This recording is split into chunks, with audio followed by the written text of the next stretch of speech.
Sveiki, mėly bičiuliai, su jumis sveikinas Jaunimo naujienos.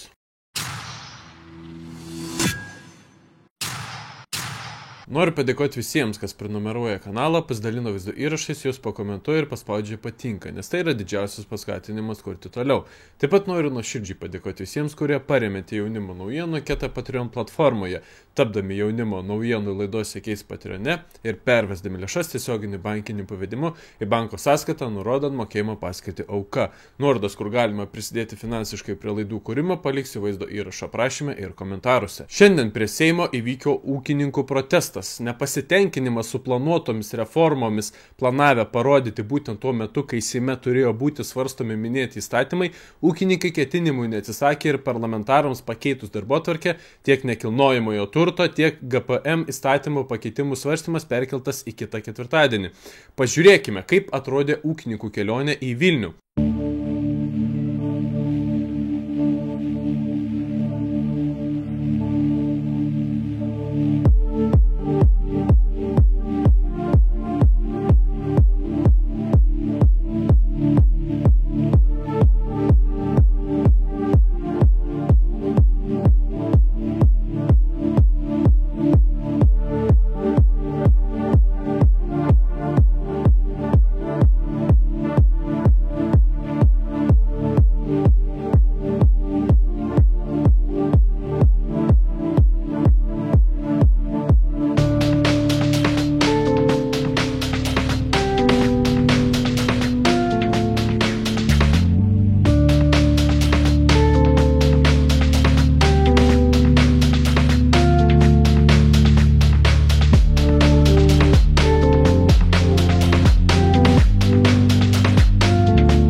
Lietuvos ūkininkų sąjunga teigia, kad prie Seimo susirinko per 1000 ūkininkų ir atvyko per 150 vienetų jų technikos. Bet ar būsime šiandien išgirsti ir ar politikai suras laiko ateiti? Kol kas nuo scenos bendravo su susirinkusiais tik Viktoras Pranckietis, Bronius Ropė ir Valius Ąžuolas, kurie dažniausiai ir taip palaiko ūkininkus.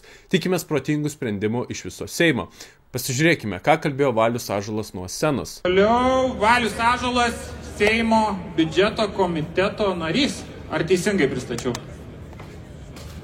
Sveiki žemdirbiai, svečiai, politikai. Na ką, nepraėjo nei 1,5 metai, valdžia pasikeitė, bet bėdos tos pačios, tik tos bėdos dar stipriau stumiamos. Jeigu kažkam atrodo, kad kažko nepalies, tai žinokit, palies visus. Ar tu būsi mažas ar didelis, visus. Ir turbūt pagrindinė bėda yra ta, kad vyriausybės programai įrašyta, kad žemės ūkio strateginė šaka, bet dabar strategiškai, kryptingai esat naikinami. Ta kryptis yra tęsiama. Pasakysiu labai paprastai kaip. Mokesčių pavidalu. Juridiniai asmenys, individuali veikla. Juridiniam asmenim dabar atnešta pelno mokesčių lengvatų už 200 milijonų. Tai pasinaudoja momentiniu nusidėvėjimu ir reinvestavimo pelno lengvata, mokesčių galės mokėti lygiai nulį. Absoliučiai nieko. Ūkininkai tuo tarpu nuo savo reinvestuoja pelno turės susimokėti ir sodras, ir visus kitus mokesčius. Eikime toliau. Yra tokia stebuklinga sąskaita, spekulianto, jį vadinama, investicinė gal taip. Tai visą pelną, ką tu uždirbi, nereikia mokėti mokesčių. Ar 100 000 ar milijonas nereikia. Ar ūkininkai turi tokią teisę? Neturi. Eikime kuro mokesčiai. Turbūt dar ne visi žinot, kad nuo naujų metų jums akcizai ten, kaip sakant, tos dedamosios CO2 ir visos kitos, nuo naujų metų žaliam kurui didės 30%. Dar viena dovanėlė yra padaryta. Tuo tarpu yra tokios stebuklingos dujos gamtinės, jom nėra nei akcizo, nei CO2, nei kitų mokesčių. Nėra, nuliai. Ir jums aiškina, kad jūs turit kažką išskirtinio. Jūs neturit nieko išskirtinio. Ir jeigu dabar netgi žiūrim per pinigus, kaip su pinigais valstybėje. Vakar biudžeto komitete valstybės kontrolė pristatė ataskaitą. 700 milijonų išleista neaišku kur. Nėra dokumentų, kur išleisti tie pinigai. Virš 200 milijonų Europos lėšų išleista ne pagal paskirtį. Teks juos gražinti. Pavyzdys, milijardas. Milijardas neaišku, kur išleistas. Tada uždavė valstybės kontroliai klausimą. Lietuvos valstybėje labai daug milijardų nenaudojimų pinigų. Pavyzdžiui, žinot, kad Iltėje yra virš 2 milijardų nenaudojimų pinigų. Guli, nenaudojami. Europinių pinigų 2 milijardai nenaudojami. Tai galime suskaičiuoti iki 6 milijardų. Valstybės kontrolė atsakė labai aiškiai, nes jį kontroliuoja, kaip leidžiami pinigai.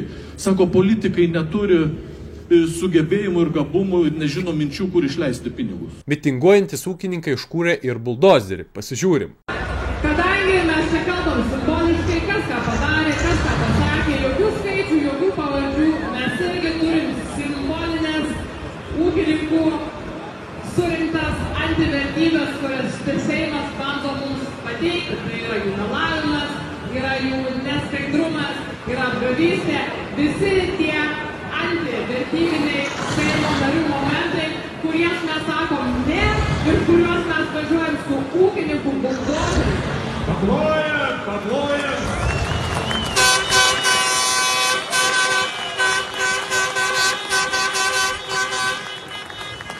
Pasikalbėti su protestuotojais buvo išėję ir Seimo nariai Ignas Vėgėlė, Rimas Jankūnas bei Aidas Gedvilas. Minioje buvo galima pamatyti ir konservatorių Lauryną Kasčiūną.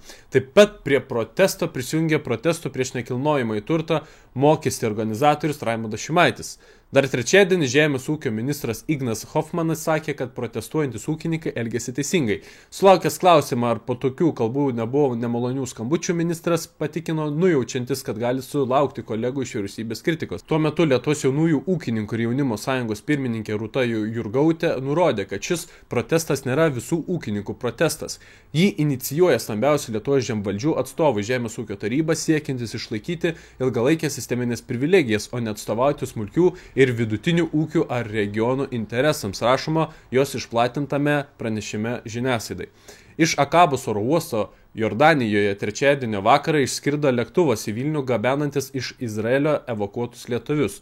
Prieš skrydį iš jo buvo išlaipintas apžvalgininkas, vienas iš vadinamųjų 3 Lietuvos Zelenskių, Marius Laurinavičius. Tai, kad kompanija, kuri užsakė reisą, tai yra mūsų mylimas Gediminas Žemelis, tiesiogiai įsakė šitam skrydžiui mane išsodinti.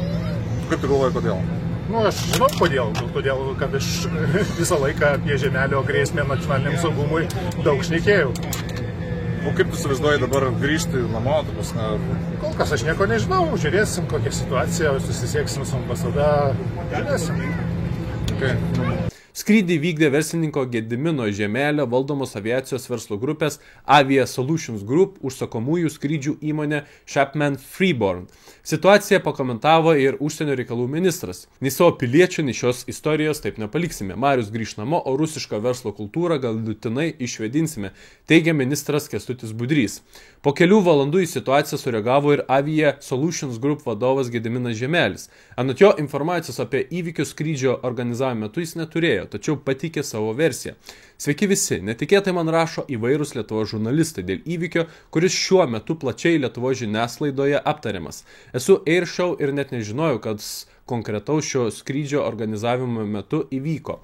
Paprašiau informacijos. Pirminė išvada – galimas keleivio grasinimas susprogdinti lėktuvą. Žemelio jis ar nesvarbu kieno yra rimtas aviacijos saugumo taisyklių pažeidimas. Nesvarbu žmogus tai padarė juokaudamas ar padauginęs alkoholio ar dar kitos nepateisinamos priežastys. Pavyzdžiui, Jungtinėse Amerikos valstijose toks žmogus būtų sulaikytas. Bet ne man moralizuoti, čia tegul aiškinasi tarnybas. Na, o iš lėktuvo išlaipintas Laurinavičius grįž kariuomenės orlaivių Spartan. Įsivaizduojate, kokia garbė dėl žmogaus skraidinti tokį orlaivį. Krašto apsaugos ministrė teigia, kad labai simboliška, kad išprašytas iš rusiškų tvaikų atsiduodančio lėktuvo Marius grįž su mūsų karinėmis oro pajėgomis. Ir tai bus visada, ginsime kiekvieną savo žmogų, kaip ir kiekvieną savo šalies centimetrą. Daugiau žinių iš mūsų, kai Marius nusileis Lietuvoje, rašė ji. Tik įdomu, kai reikėjo skristi, rusiškų dvokų nekvėpėjo, tačiau kai tik išlaipino, tada ir pakvipo. Na ir aišku, kaip be stano reakcijos žmogaus, kuris žino visas pasaulio paslaptis ir gali pakomentuoti kiekvieną pasaulio įvykį, tik paprašykite. Tik įdomu, ką pavyzdžiui Laurinavičius tokiu įtemptu metu veikia Izraelyje.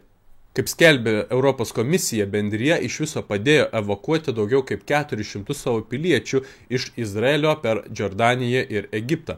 Tokius prašymus patikė ne tik Lietuva, bet ir Slovakija, Graikija ir Lenkija. Kaip anksčiau skelbė BNS, lietuviai Izraelio ir Jordanijos sieną kirto antradienį popiet. Jie žydų valstybę buvo priversti palikti dėl karinio konflikto tarp Izraelio ir Irano, šalims beveik savaitę raketomis apšaudant vieną kitą. O ką jūs, brangūs žiūrovai, galvojate apie šias naujienas? Savo nuomonę galite palikti komentaruose. Iki.